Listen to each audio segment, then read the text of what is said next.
오늘도 수고 많으셨어요. 하루를 마무리하는 지금, 어떤 생각들이 마음을 스쳐 지나가고 있나요? 오늘 하루도 참 많은 일들이 있었을 거예요. 이제 천천히, 조용히, 잠시 쉬어가도 괜찮아요. 오늘 밤은 심리학이 들려주는 이야기를 함께 나누며 마음을 편안하게 내려놓는 시간을 가져보려고 해요. 왜 나이가 들수록 마음이 더 예민해지는 걸까요? 혹시 요즘 들어 예전엔 대수롭지 않게 넘겼던 일들이 마음에 더 오래 남는 것 같나요?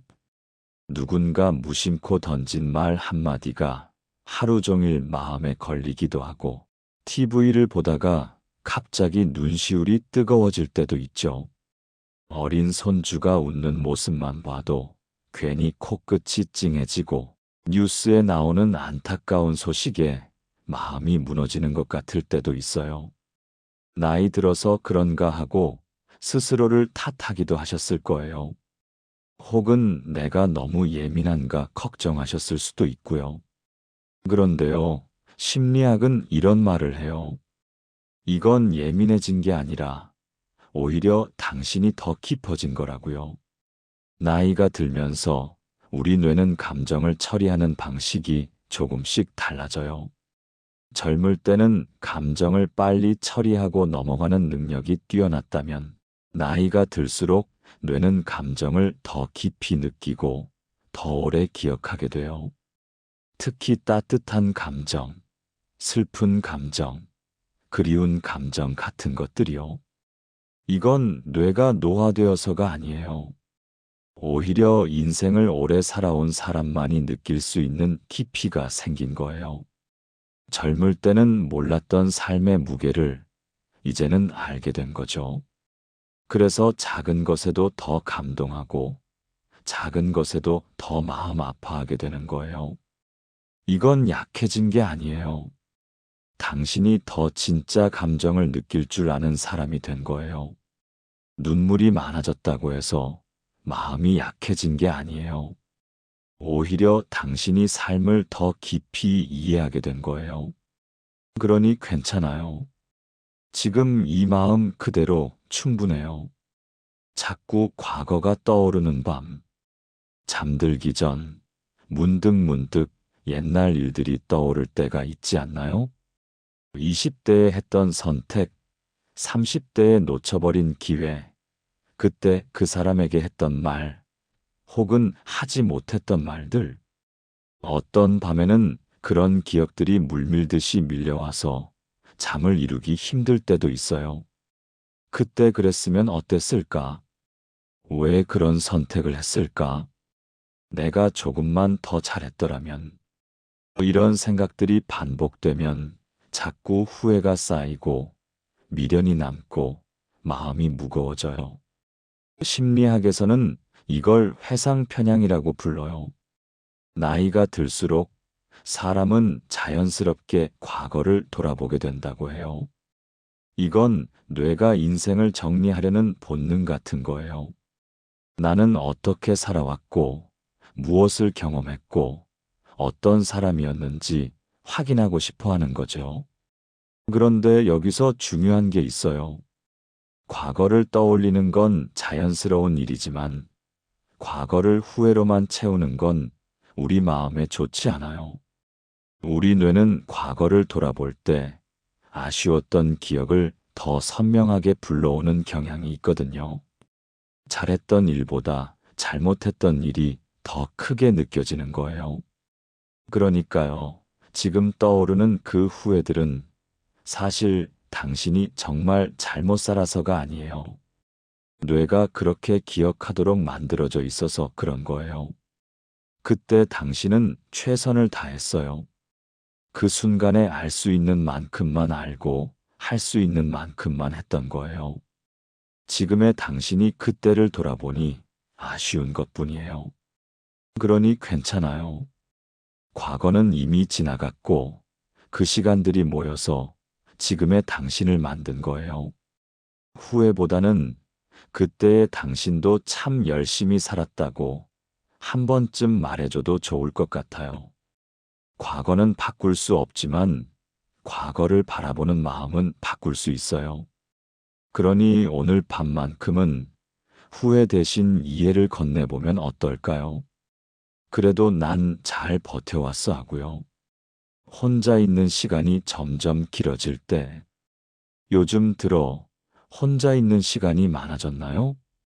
자녀들은 각자의 삶을 살고, 친구들도 다들 바쁘고, 집은 점점 조용해져요. 예전엔 시끄러워서 힘들었는데, 이제는 너무 조용해서 오히려 불안할 때도 있어요. 혼자 밥을 먹고, 혼자 TV를 보고, 혼자 잠들어요. 그러다 보면 문득 나는 이제 혼자인가 하는 생각이 들기도 하죠. 심리학에서는 외로움과 고독을 구분해요. 외로움은 누군가와 함께 있고 싶은데 그럴 수 없을 때 느끼는 감정이에요. 마음이 허전하고 불안하고 세상에서 혼자 떨어진 것 같은 기분이 들죠.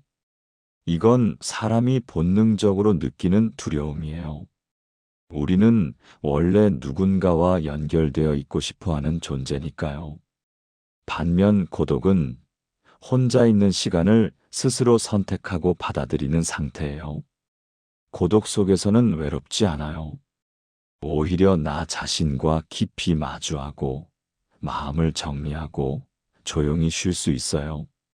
그러니까요, 지금 느끼는 이 감정이 외로움인지 고독인지 한번 살펴봐도 좋을 것 같아요. 혼자 있는 게 두렵고 불안하다면 그건 외로움이에요.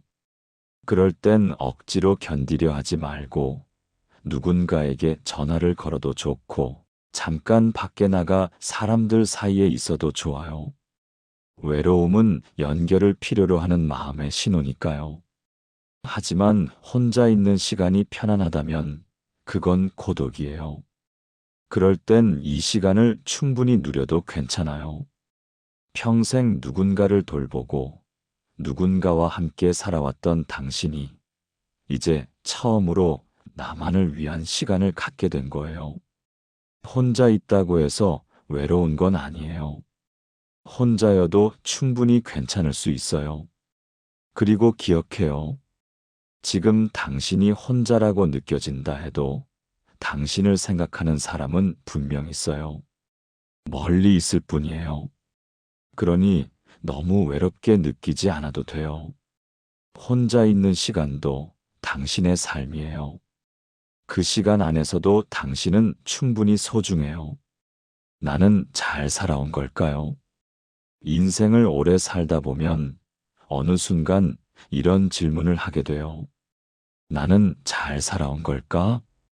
자식들 뒷바라지하느라 생계 꾸리느라 바쁘게만 살았던 것 같은데 정작 나를 위해서는 뭘 했는지 잘 모르겠어요. 꿈꿨던 일도 다 못 해봤고 가고 싶었던 곳도 가보지 못했어요. 친구들과 여행도 못 갔고 하고 싶었던 공부도 못했어요. 그렇게 되돌아보다 보면 난 뭐 하나 이룬 게 없네 하는 생각이 들기도 해요. 그런데요, 심리학자 에릭 에릭슨이라는 분은 이렇게 말했어요. 인생의 마지막 단계에서 사람은 통합 vs 절망이라는 과제를 만난다고요. 통합이라는 건 내 인생을 있는 그대로 받아들이고 인정하는 거예요. 잘한 것도 못한 것도 후회되는 것도 모두 포함해서 그래도 나는 나름대로 최선을 다해 살았어 하고 받아들이는 거죠. 반대로 절망은 내 인생이 실패했다고 느끼고 돌이킬 수 없는 시간을 후회하며 괴로워하는 거예요. 그런데 여기서 중요한 건 성공의 기준이에요.